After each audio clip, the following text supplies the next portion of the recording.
Some of you may not know this, but I love to cook. And what does cooking have to do with the Beatitudes? Well, let's find out.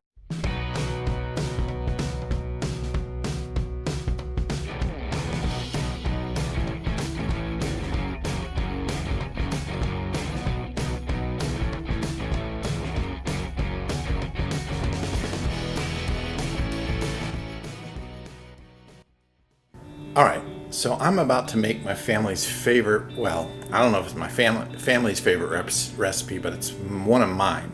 It's tikka masala. It's an Indian recipe. It's got a lot of different things in it, but it's got a lot of just good flavor to it. We like a little spice, so we add some good spice to it. It's just good. And you see, we're getting to the very last beatitude. Basically, blessed are the persecuted.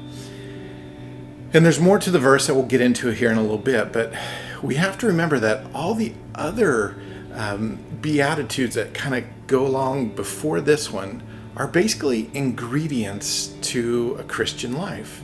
So we can't have the full recipe without being poor in spirit, being the peacemakers. We have all those different pieces to make the Christian kind of experience, the Christian transformation happen. We have to have all those ingredients.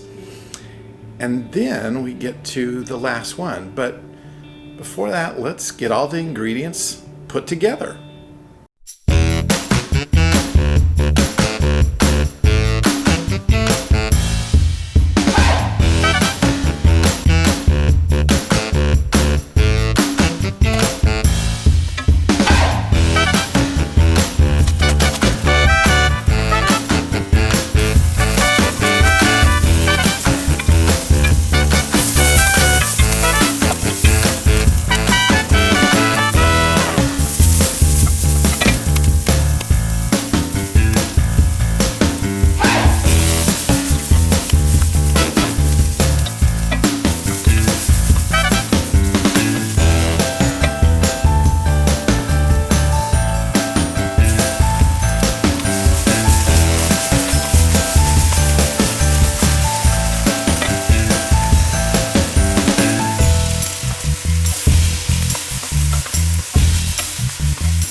Well, I got my tikka masala done and I'm ready to eat. But before I get into it, I want to again remind us that the Beatitudes are like ingredients into making a meal. But these Beatitudes, as we live them out, we're living out this Christian faith. We're being transformed on the inside and beginning to live it out to show Christ-like love to those that we're around.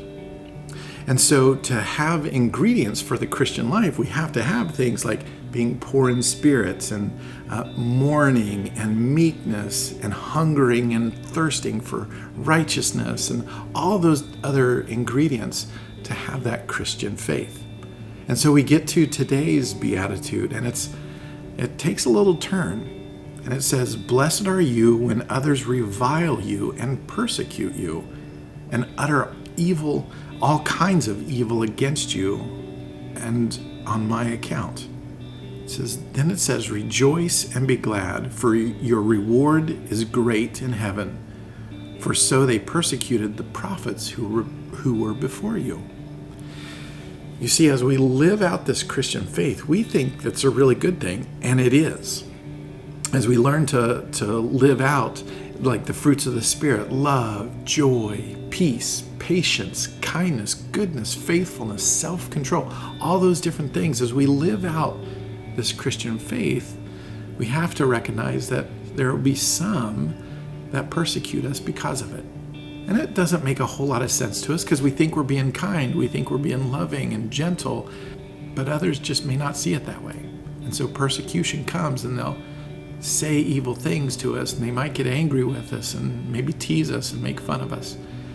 And parents, here's where it gets really tricky for us, because everything in me as a parent, I want to protect my kids and keep them safe. And yet persecution, if they're walking and following Jesus, persecution's going to come regardless of how much I protect them. And there's other parts of the Bible, as I look at Timothy 3:12, it says, everyone who wants to live a godly life, that's me, that's you, it says, will be persecuted. And so we have this really tricky part of kind of this balance of wanting to protect our kids and keep them safe, but yet train them up in ways so they can walk in the ways of Jesus. And when they do that, persecution comes, which is something we don't really want our kids to have to face. But if they're going to be a faithful follower of Jesus, persecution's going to come. And when persecution comes, we've got a few different ways we can respond to it. You know, kids at school, even parents in the work, or just even in our when we have family over or things like that, we have some choices to make. If persecution comes, then some people might kind of turn away from their faith a little bit and kind of maybe quiet it down, or maybe not live it out as much, and so they kind of get less effective in being able to share about God's graciousness and His love. There's other people, when they face persecution, they're getting made fun of or teased, and they're like, well,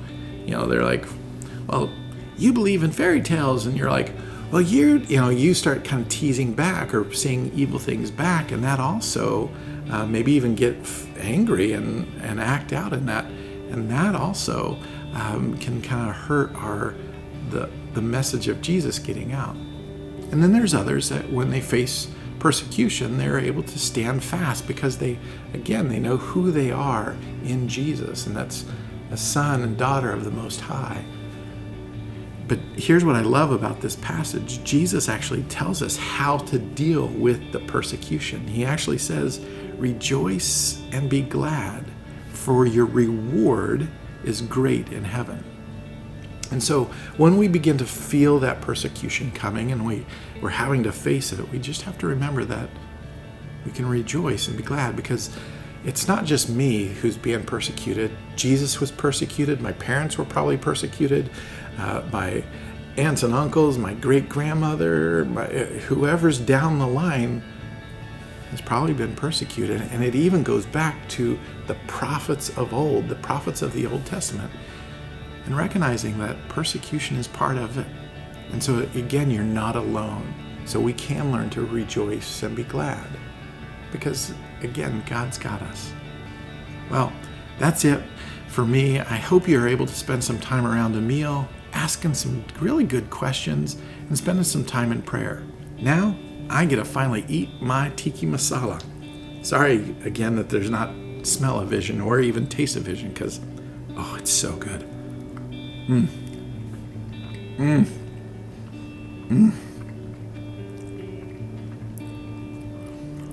So good. Well, blessings on you all.